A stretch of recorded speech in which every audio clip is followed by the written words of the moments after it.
আপনি যেদিন মরবেন সেদিনও মানুষ ভাত খাবে। এই গ্রামবাসী ধোকা ধোকা, মহল্লাবাসী ধোকা, এগুলো সব ধোকা, সব ধোকা। বন্ধুরা ধোকা, স্ত্রী ধোকা, এগুলো সব ধোকা। সব ওই রাত্রে খানা খাবে, আপনারে দাফন করে আসে, আরো বেশি খাইব মানুষের ঘরের থেকে যাইতে আইনা ভাত খাওয়া। আও সারাদিন কাঁদছেন আমনে, শরীর দুর্বল হয়ে যাব, খানা না খাইলে ভাত খা, খানা বন্ধ না।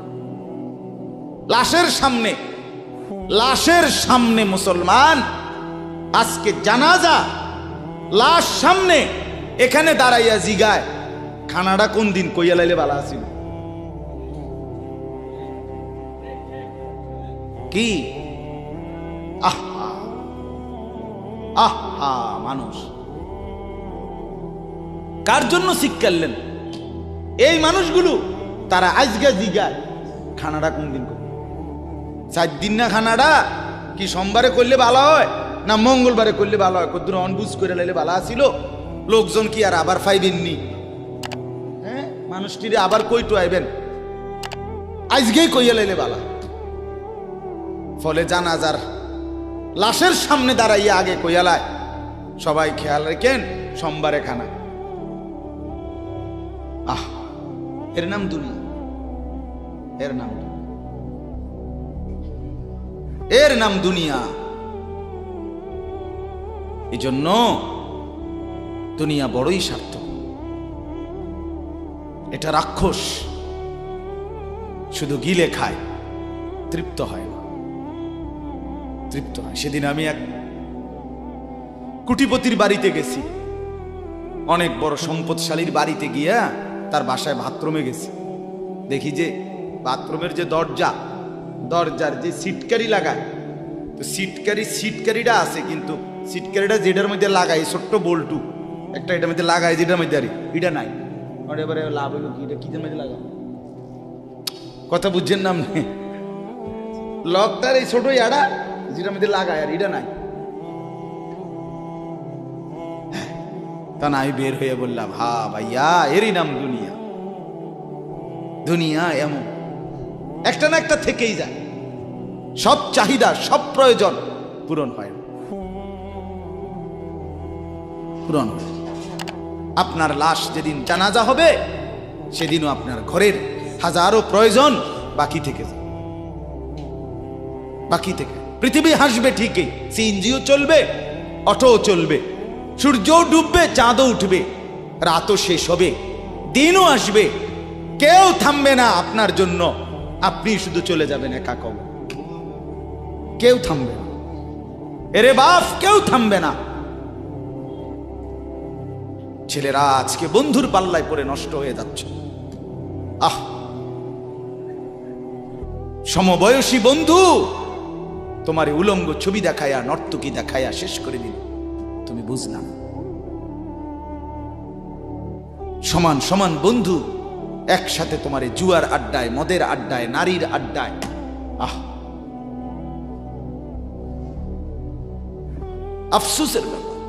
ভাবতেই শিখেন একজন মানুষ সুস্থ স্বাভাবিক, একজন সতেজ সবল মানুষ, সে কেমনে এত বোকা হয়, নিজেকে ধ্বংস করে। আমি যখন এখন এই মাত্র যে দিদা আসতেছিলাম গাড়ি দিয়া, একটা ছেলে প্রতিবন্ধী, ছোট একদম প্রতিবন্ধী, সে দাঁড়াইয়া রয়েছে মাঝখানে, মানে গাড়ির হরনও বোঝে না, কিছুই বোঝে না সে।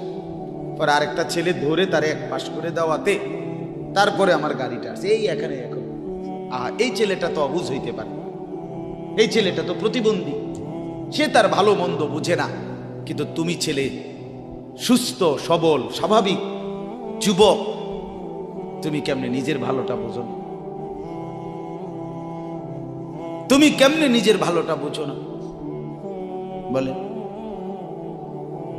এত মানুষের জানাজা, কবরস্থান নাই এমন কোন এলাকা আছে বলেন? আপনাদের মহল্লায় কবরস্থান নাই? আপনারা কোনোদিন জানাজা পড়েন নাই? আপনারা লাশ দেখেন নাই? তাহলে জলজ্জান্ত মানুষ আজকে কবরে জনাব হযরত মাওলানা আব্দুল বারী সাহেব, আমার তো পুরা মনে আছে কত সময় আমার কতদিন বয়ান একসাথে দেখছি, বসছি, কথা বলছি। কোথায় হারিয়ে গেল? কোথায় চলে গেলেন? এইভাবে পরিচিত চেনা মানুষগুলো প্রতিদিন হারিয়ে যায়, কবরে চলে যায়। এরপরও কি আমার কলিজার ভিতরে একবারও এই ওই ছেলে, বয় বেটা, আহাম্মক কোথাকার বেটা, জিন্দিগিটাই ছবি, জীবনটাই ছবি, একেবারে যেটা পাও। আজ মুসলমানের যুবকের কথা হইল বেঈমান ইহুদি আর কাফেররা আমাদেরকে এরকম ফাঁদে ফেলাইছে যে যা কিছু আছে 24 ঘন্টা মুসলমানের ছেলে মেয়ের হাতে মোবাইল তুলে দিছে। যেটা ফাও শুধু ছবি উড়াই আমগো কাছে পাঠায়। এটা কুত্তা হোক, বিলাই হোক, শুকর হোক, মানুষ হোক, গরু হোক, ছাগল হোক, হুজুর হোক, পাবলিক হোক, বেড়া হোক, বেড়ি হোক, জোয়ান হোক, বুড়া হোক, যেটা পাও না শুধু ছবি উড়া। জিন্দিগির কাজে একটা আহ, হায় হায় বাপ, তোমরা বুঝো না, বেঈমান তোমাদেরকে বেঁধে ফেলছে, আষ্টে পৃষ্ঠে বেঁধে ফেলছে, গিলে খাচ্ছে, গিলে। একটা সেকেন্ড সিদ্ধান্ত বেঈমানের যে মুসলমানের একটা নড়াচড়া তারা তাদের আড়াল হইতে দিবে না। কারণ এই মোবাইল, এই ইন্টারনেট, এই সব কিছু আমরা যাই ছবি উঠাই করি তাদের হাতে, তাদের কাছে এটার মূল নিয়ন্ত্রণ। তারা দেখে মুসলমানের যুবকদের হালাত কি, চরিত্রের অবস্থা কি, যুবতীদের হালাত কি। যুবতী তার রাত গভীরে অশ্লীল দৃশ্য পুরুষকে দেখায়, যুবক তার রাত গভীরে অশ্লীল কথা, জঘন্য কথা ভিন মেয়ের সাথে বলে। আহা, বেঈমান তখন হাসে, কাফের বেঈমানরা তখন হাসে যে হ্যাঁ দেখছো মুসলমানের অধপতন, মুসলমানের সন্তানের নোংরামি, মুসলমানের সন্তানের অসভ্যতা, এটা তারা হিসাব রাখে।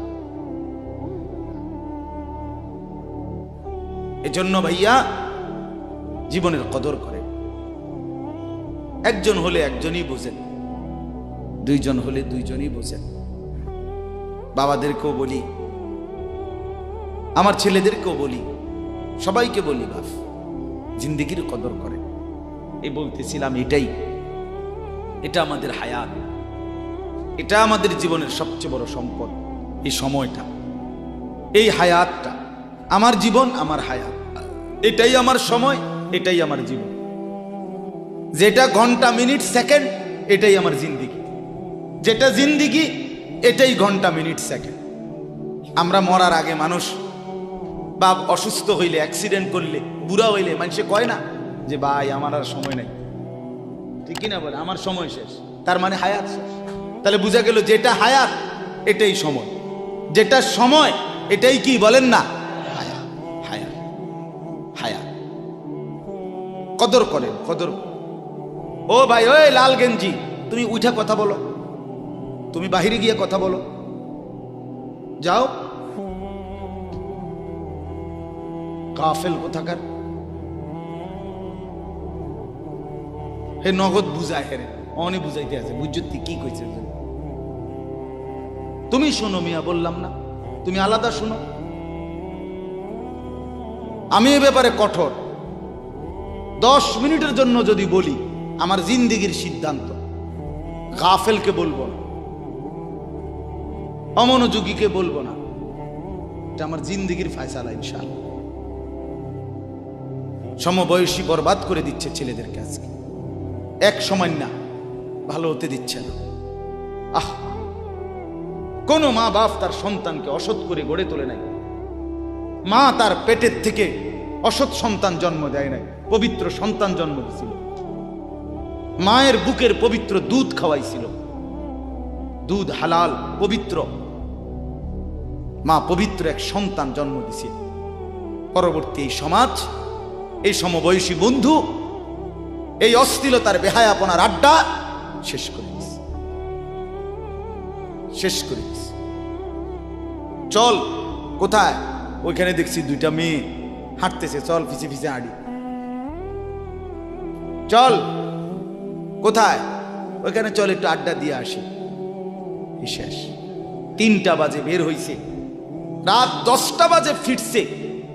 7 ঘন্টা সমবয়সী 7-8 জন ছেলে একসাথে ঘুরলা, অথচ তোমার লগের এই 6 জন বন্ধু একবারও বলল না যে আসরের নামাজ পড়তি না, মাগরিব পড়বা না, এশার নামাজ পড়বা না।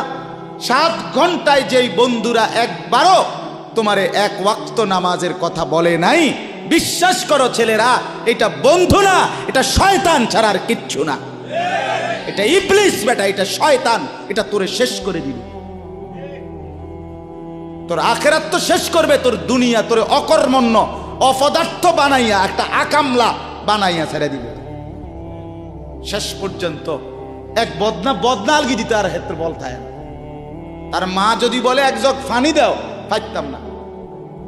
তার বাপেরে যদি বলে যে তার বাপের লেগে বাজারে এ বাড়িকে বইরা কুতুর বাদগুন দিয়ে আইও, পাইতাম না। কি পারতি না কেন? ভাল লাগে না।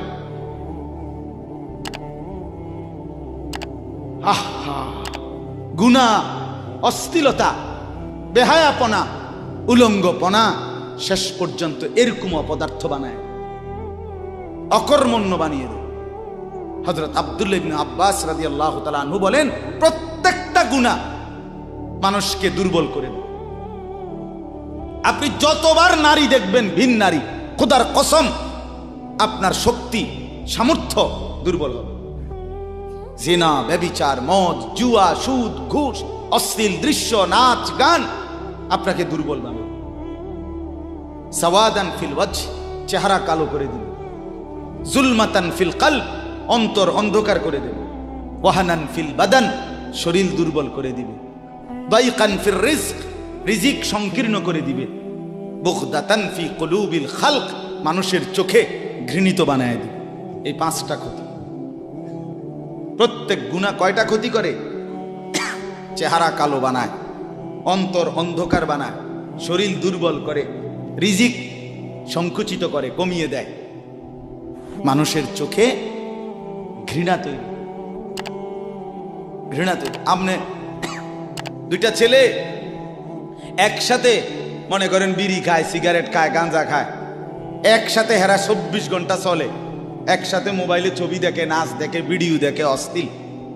এরকম 2 জনের আলগা করে একজনের জিগান তোর লগের হেতে কেমন, হেতে কি করবো? উনি জোনায়েদ বাগদাদি,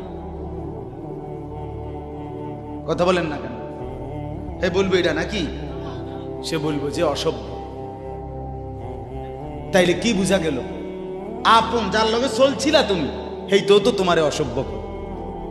অসভ্যকে অসভ্যও অসভ্য বলে, সভ্যরাও অসভ্য বলে। এই কথাটা জরুরি। দুশ্চরিত্রকে, মন্দকে মন্দ লোকেও মন্দ বলে, ভালো লোকেও কি বলে? মন্দ। নেককার এর উল্টাটা। একটা লোক নামাজি, চরিত্রবান, দিনদার, আল্লাহর পথে চলে, ছেলেটা নামাজ পড়ে, যুবক, সমাজের যে কোনো কাউকে খারাপ, একার গাঁজাখোর, ফুট্টাখোর, বাবাখোরকে জিগান যে এই লোকটা কেমন, সে বলবে ভাই আমি খারাপ হইতে পারি, কিন্তু তবে হেতে ভালো। ঠিক কি না বলে? হ্যাঁ। এজন্য প্রিয় বন্ধু, আবারও বলছি, বাপ জিন্দেগি নষ্ট করেন, হায়াতের কদর করেন, জীবনের কদর করেন, জীবন সুন্দর করেন। আপনার দিকে আপনি নজর দেন, আপনার দিকে। ছেলেদেরকে বলি, বাবা তুমি তোমার আপাদমস্তক দেখো, তোমার এই চুল মুসলমানের তো, তুমি খেয়াল করো। গোটা পৃথিবীতে এই আজকে ছেলেদের, তোমাদের যাদের চুল বড় বড় এলোমেলো, এগুলো সবগুলো ইয়াহুদিদের চুল। আর এই ইয়াহুদির, এই জালেম ইসরায়েলের এই ইয়াহুদিরা বলছে গাজা, ফিলিস্তিনের মুসলমানের এরিয়াকে 24 ঘন্টার মধ্যে বলছে ছেড়ে দিতে। রক্তে ভাসায় ফেলতেছে মুসলমানের তাজা খুন। আজকে 75 বছর একটানা মুসলমানের রক্ত ঝরাচ্ছে ফিলিস্তিনে এই ইসরায়েলের ইয়াহুদিরা। এই সমস্ত চুলের কাটিং এগুলো ইহুদিদের। বিশ্বাস, কসম, এটা তাদের ডিজাইন। কেন? তারা দাজ্জালের জন্য পৃথিবীকে সাজাইতেছে। হাদিসে আছে দাজ্জালের চুল হবে, নবীজি বলছে দাজ্জাল হবে যুবক এবং দাজ্জাল হবে এলোমেলো চুলওয়ালা। আল্লাহর নবীর হাদিস, কসম, বুখারী মুসলিমের হাদিস। এই জন্য দাজ্জালের চুল হবে আউলা ঝাউলা চুল, স্বাভাবিক চুল না। আজকে জন্য ইহুদিরা দাজ্জালের চুলের ডিজাইন আমাদের সন্তানদের কাছে পরিচিত করে দিছে আগের থেকে। এজন্য আমি সবার কাছে অনুরোধ করলাম, বাবা প্রত্যেকেই আল্লাহর ওয়াস্তে নিজেকে নষ্ট করো। গুনার কথা বলার পরে তুমি গান শোনো, নাচ দেখো, অশ্লীল ছবি দেখো, এক ওয়াক্ত নামাজ পড়ো না, এরপরে যদি তোমারে কেউ বলার পরে তুমি হাসো, মনে করো তুমি প্রতিবন্ধী। এটা মনে রেখো।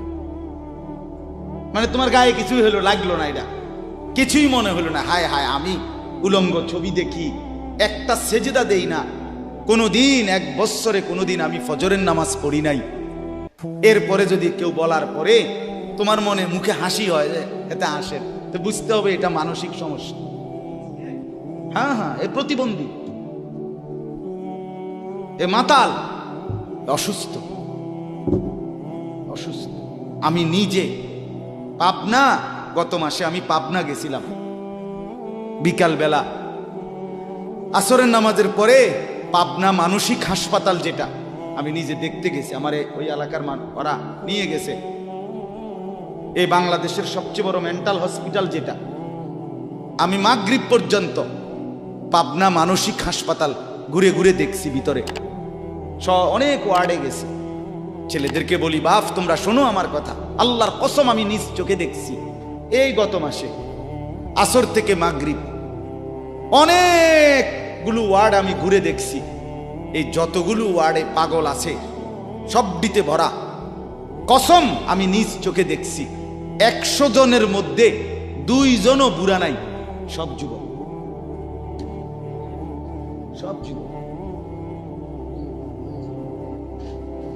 বিশ্বাস কর বাপ, আল্লাহর নাফরমানি করে জিন্দেগি তামাশা বানাইও না। নারী দেখতে দেখতে, অশ্লীল ছবি দেখতে দেখতে, মোবাইল টিপতে টিপতে, আল্লাহকে সেজদা না করতে করতে চোখ কোনখানে গেছে গিয়া দেখো। 2 পাশের সাফা কদ্দুর ভিতরে ঢুকছে দেখো। শুধু না চুলের বাড়ি মারো।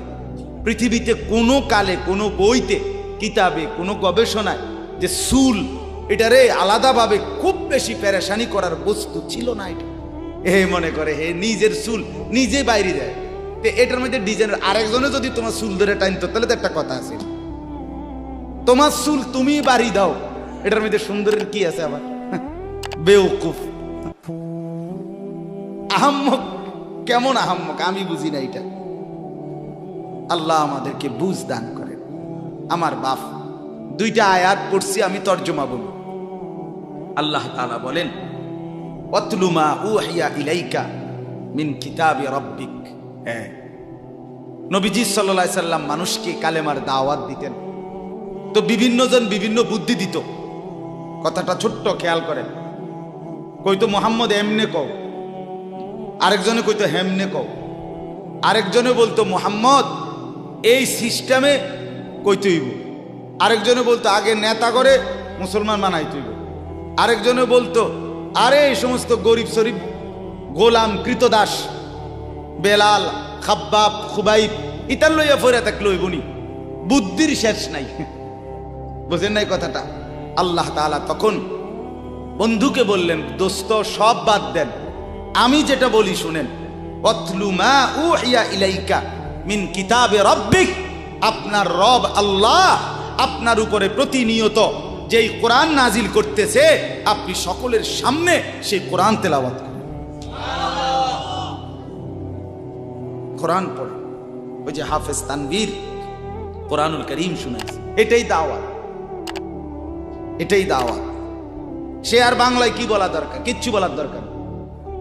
এই কোরআনের তেলাওয়াত যে রব্বুল আলামিন আমাদেরকে দেখাই দিলেন আমি আল্লাহ তাআলা এক অন্ধ, যে গোটা পৃথিবী দেখে না, তো এক অন্ধ মানুষের জবান দিয়ে যদি আমি আমার কোরআন এত সুন্দর করে উচ্চারণ করাইতে পারি, তাহলে তোমাদের যারা চোখওয়ালা আমার কোরআন দেখে দেখেও কোনোদিন পড়তে পারো না, তোমাদের হালাত কি হবে? কেমনে তোমরা আমি আল্লাহর সামনে দাঁড়াইবা? হাসরের ময়দানে রাসূলের সামনে কেমনে দাঁড়াইবা? খোদার কসম আরেকবার দুনিয়া থেকে ভাবতেন, ভাইবেন।